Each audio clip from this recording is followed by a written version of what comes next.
In this video, you'll explore the basics of drawing paths with the pen tool by tracing a series of templates you see here.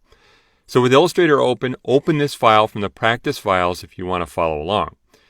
Now to make sure you can see everything, choose View, Fit All in Window. You can see the final artwork down here. You'll learn the pen tool by drawing some of these shapes using the templates you see.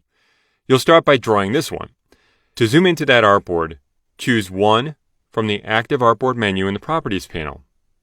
Now you'll turn off the Smart Guides so the artwork won't snap and Smart Guides won't show, which could be a distraction as you learn. So make sure this Smart Guides option is turned off. Select the Pen tool in the Tools panel on the left, and now you'll set the fill and stroke colors before drawing so you can see the template path as you draw. In the Properties panel on the right, click the fill color and apply None to remove it. Change the stroke weight to 1 if it isn't already, and click the stroke color and make sure it's black. Now if you take a look at the pen tool pointer, it has an asterisk next to it, which means you're about to create a new path. So in a blank area out here, click and release to start a path and make an anchor point.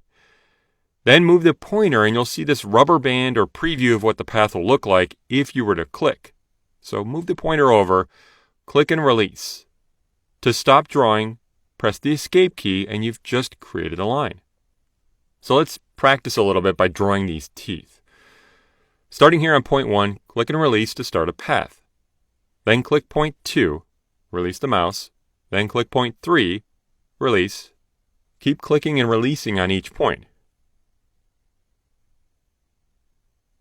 After clicking and releasing on point 9, move the pointer over the first point at 1. When the pointer is over the original anchor point and a circle shows next to it, click to close the path and stop drawing. When you create paths, whether with the pen tool or not, you set anchor points where you want the path to do something different, like change direction or add a curve. You can also use the pen tool to create curves, and this is where it can get really fun. To switch artboards, choose To Antenna from the Artboard navigation menu down here. In a blank area, click and release to create a new anchor and start a path. Move the pointer over, then press and drag to create a curve. You'll find that the more you drag, the more curve the path has. Release the mouse button. The handles you see coming off of both sides of the anchor point are for editing the curve of the path. They're sort of like magnets pulling on the path. To stop drawing, press Escape. Now you draw a curved path using what you just learned. So starting at point 1, click and release to make an anchor. Now to curve the path, press and drag on point 2 to make a curve, but don't release the mouse button yet. The further you drag from the anchor point, the bigger the curve is. The handle down here controls the path before the anchor, and the handle up here controls the path after the anchor point. Drag until the path before the anchor point looks like the template path, then release. If you make a mistake, you can always choose Edit, Undo Pen, and simply redraw the last anchor point. You'll also find that paths you draw this way can be easily edited later using other tools. So don't worry if the path doesn't follow the template exactly.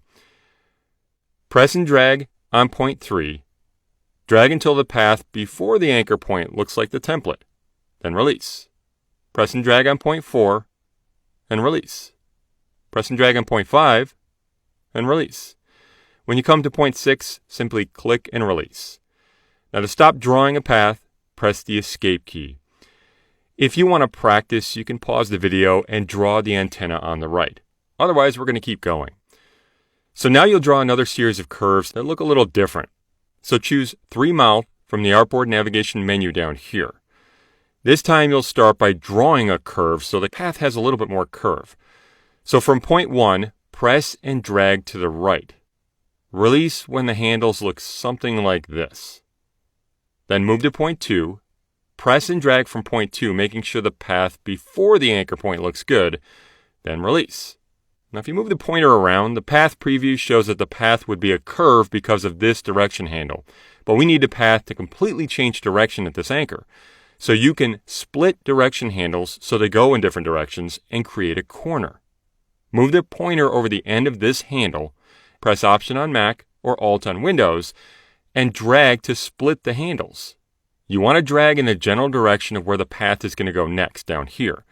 And the longer you make this direction handle, the more curve the next part of the path will have. Release the mouse, and then the key. Knowing where to drag the direction handles and how far to drag them out will just take practice, don't worry. Now press and drag from point 3 to make sure the path before looks good, and release. Now the next path needs to be straight, so to do that you can remove this direction handle so it doesn't curve the path after the anchor. Click back on the anchor point to remove the handle on this side of the anchor. Then come to point 4, click and release. Now the next part of the path needs to be curved, so you need a direction handle to control this part of the path. To pull out a direction handle, press and drag from the point and drag it roughly up here. Come to point 5 and press and drag until the path before looks right, and then release.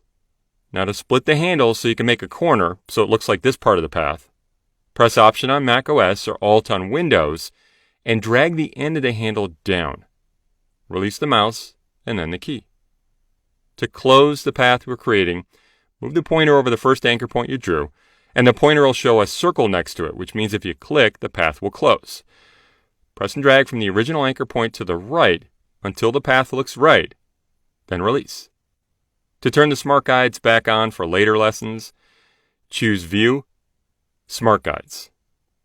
Drawing with the pen tool is going to take practice to feel comfortable. Don't worry about that. But if you keep practicing the techniques you've learned here, you'll definitely be on your way to mastering the basics of the pen tool.